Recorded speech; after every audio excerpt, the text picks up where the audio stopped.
All right, welcome back. McDonald versus Chicago. So we have a 2010 case here, so very recent. Our context, again, we were looking at selective incorporation via the 14th Amendment of the Due Process Clause to prevent state infringement of basic liberties. All right, so this is a gun rights case. So the facts, I give you two here because the context is important. So Chicago had a law that caused the situation where citizens in Chicago who sought to obtain gun licenses for handguns were invariably denied, creating an effective ban on handguns. So what that means is Chicago didn't actually literally ban handguns. They just said if you get a handgun, it must be licensed by the city, and then they said no 100% of the time. So it may as well have been a ban. Now the context really here is the second bullet point. DC versus Heller. This is a 2008 case. Honestly, I'm surprised that this wasn't the case that the AP test chose to go with as the required one, but whatever. 2008 established an individual right to bear arms. That was a new interpretation of the Second Amendment. Prior to 2008, it had always been that you had a right to bear arms in connection with a militia. After DC versus Heller, now you have the right to bear arms as an individual right in no connection to a militia. So now this case comes forward against the city of Chicago, against their effective handgun ban. The issue: does the Second Amendment's right to bear arms, which is now interpreted as an individual right since DC versus Heller, does that apply to states?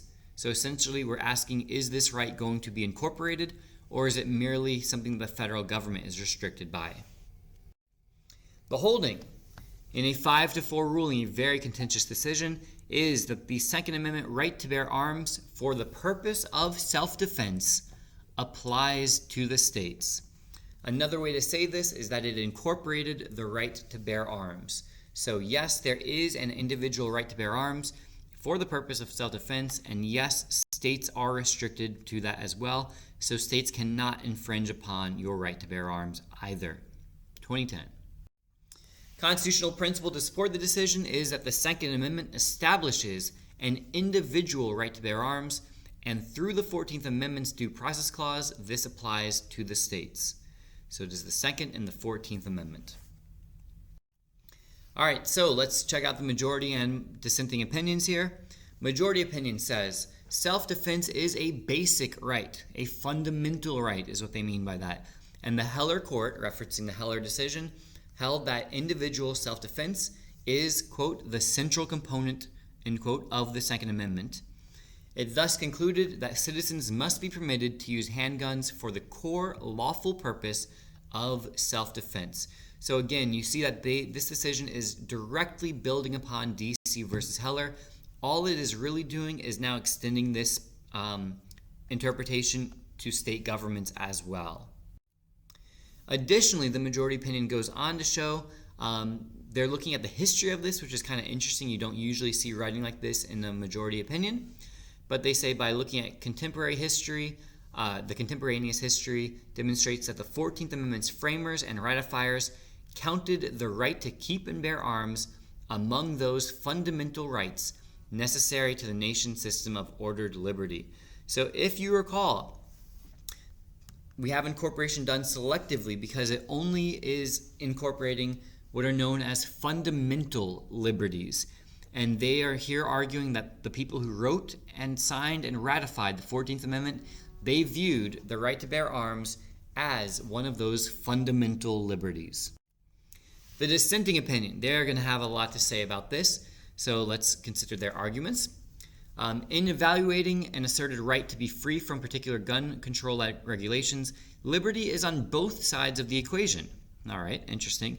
Guns may be useful for self-defense and for hunting and for sport, but they also have a unique potential to facilitate death and destruction and thereby to destabilize ordered liberty. The last sentence, I think, is the best part of this argument, the strongest part of his argument. He says here, Justice Stevens, your interest in keeping and bearing a certain firearm may diminish my interest in being and feeling safe from armed violence. So he's acknowledging that you having a certain firearm may make you more safe in that moment, but it might make him or other people feel less safe. And on that same arguments, this is just continuing that same dissenting opinion. While granting you the right to own a handgun may make you safer on any given day, it may make you and the community you live in less safe overall, owing to the increased number of handguns in circulation.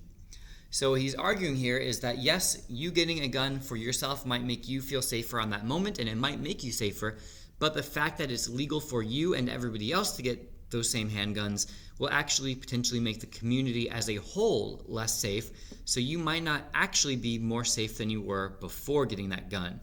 So then he says it is at least reasonable for democratically elected legislature to take such concerns into account in considering what sorts of regulations would best serve the public welfare. So now he's arguing for judicial restraint on this issue, saying leave it to the democratically elected people, let them make the policies that they feel are best for their local community. All right, don't forget, subscribe if you haven't already, hit that like button. This has been a LaMoney Production.